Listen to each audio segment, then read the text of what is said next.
Okay, let's dive right into this explainer and investigate one of the most enduring, not to mention terrifying, mysteries of the ocean. For generations, the Bermuda Triangle has absolutely loomed large in our public imagination. We're talking about a stretch of water infamous for swallowing massive ships and entire squadrons of airplanes without leaving so much as a single piece of debris behind. But today, we aren't just swapping ghost stories. We're going to break down the actual facts, the history, and the hard science behind the legend. So, the fundamental question we're asking today is pretty simple. Is the Bermuda Triangle actually cursed? We are going to look closely at the historical evidence to see if this area is truly haunted by alien abductions, lost Atlantean crystals, and interdimensional portals, or if the truth is deeply rooted in rigorous science. And as you'll see, the reality of the open ocean is often far more fascinating and definitely more terrifying than any science fiction story. All right, Section 1, the Devil's Triangle, and defining its infamous boundaries. Now, what's really fascinating about these classic vertices, Miami, San Juan, and Bermuda, is how their boundaries conveniently stretch from 500,000 to over 1.5 million square miles, depending entirely on whose sensational story you happen to be reading at the time. You see, the U.S. Board on Geographic Names doesn't actually recognize this as an official region. Because of that, authors over the years have fluidly expanded these borders, sometimes reaching all the way into the Gulf of Mexico or even to the coast of Ireland. Why? Well, just so they can include more shipwrecks in their supernatural statistics. And if you're wondering, hey, why don't we just go down there and find the missing ships? Well, consider this number. 27,493. That massive number is the depth in feet of the Milwaukee Depth, inside the Puerto Rico Trench. Guys, it's literally the deepest point in the entire Atlantic Ocean. The seafloor here is characterized by these vast continental slopes and incredibly deep trenches. It makes the recovery of any sunken wreckage down there nearly impossible, which, of course, perfectly sets the stage for a lasting mystery. Moving on to Section 2, famous vanishing acts and the evidence of the unexplained. These legendary vanishing acts provided the absolute perfect bait for a public completely hungry for mystery. Think about March 1918, the USS Cyclops, which was a massive 542-foot Navy collier carrying 306 crew members and a really heavy load of ore, vanished without a single distress signal. Then, flash forward to December 1945. Flight 19, a group of 5 Navy torpedo bombers with 14 men aboard, just disappeared during a routine training mission after reporting malfunctioning compasses. And then in 1948, a commercial DC-3 aircraft carrying 32 people vanished mid-flight. Absolutely no wreckage was ever found for any of them. For decades, pop culture has fed us these incredibly wild supernatural theories to explain these events. Best-selling books and blockbuster movies suggested that the sunken city of Atlantis was pulling ships down with crystal energy, or that UFOs were literally plucking planes out of the sky. But as investigators, we have to contrast those wild ideas with the grounded, scientific realities of the open water. And to do that, we really need to look at where these paranormal theories actually came from in the first place. Which brings us to Section 3, manufacturing the mystery, and exactly how the legend was built. Let's track how this myth actually evolved. Starting in 1964, a writer named Vincent Gaddis actually coined the term Bermuda Triangle in a pulp fiction magazine called Argosy.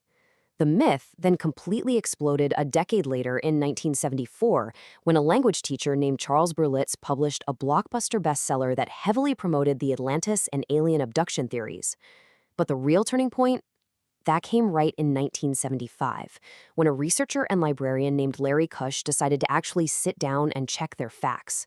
And Kusch did not mince words here, flat out calling it a manufactured mystery. He did the actual, rigorous detective work. He went all the way back to primary sources, Lloyd's of London logs, and historical weather reports, and he proved that these sensationalist authors purposely, or maybe unknowingly, ignored bad weather records and exaggerated facts just to sell books. I mean, ships that Berlitz claimed vanished in quote-unquote calm weather were actually caught in massive hurricanes. Kusch even found out that some of these vanished ships never even existed in the first place, or they sank in entirely different oceans. All right, Section 4, the science of sinking and nature's true destructive power. Let's look at the actual physical evidence. Oceanographer Simon Boxall points out that converging storms create deadly rogue waves in this specific region. We're talking about steep, massive walls of water up to 100 feet tall that appear completely without warning. Boxall's team even built a scaled model of the USS Cyclops to test this out. They found that because of the ship's flat bottom and sheer size, a rogue wave would literally snap the vessel right in half, plunging it to the bottom of the ocean in 2 to 3 minutes. That perfectly explains why such a massive ship sank without ever having the time to send a single distress signal. Now, when you combine those massive rogue waves with the other brutal environmental factors of the region, the mystery kind of just evaporates. The Gulf Stream is basically a swift, underwater conveyor belt, moving at up to 2.5 meters per second. That is fast enough to carry wreckage hundreds of miles away from a crash site before search parties even know where to look. Add in violent, unpredictable microbursts and the incredibly shallow, treacherous coral reefs surrounding Bermuda itself, and you have a naturally treacherous environment where even a minor human error turns deadly incredibly fast. Okay, but what about the spooky electronic failures? You know, the famous compass malfunctions reported by the pilots of Flight 19. Well, those are just completely normal magnetic variations. In this specific part of the world, there are known variations where true geographic north and magnetic north simply do not align perfectly. And skilled navigators have known this for centuries. The pilots of Flight 19 simply became spatially disoriented in bad weather, misread their instruments, and tragically just ran out of fuel over the open ocean. Let's wrap things up with Section 5, Why We Love a Mystery and the Psychology of the Paranormal. Australian scientist Carl Kruszelnicki, backed by decades of hard data from the U.S. National Oceanic and Atmospheric Administration, or NOAA, and the Coast Guard, reminds us of one very simple truth. The numbers don't lie. Because the Bermuda Triangle is literally one of the most heavily trafficked shipping and flight corridors on the entire planet, you are mathematically going to see more total accidents there. But percentage-wise, the percentage of accidents in the Triangle is statistically identical to any other busy ocean region in the world, period. And honestly, this beautifully illustrates the ultimate proof. Money is the great equalizer of truth, right?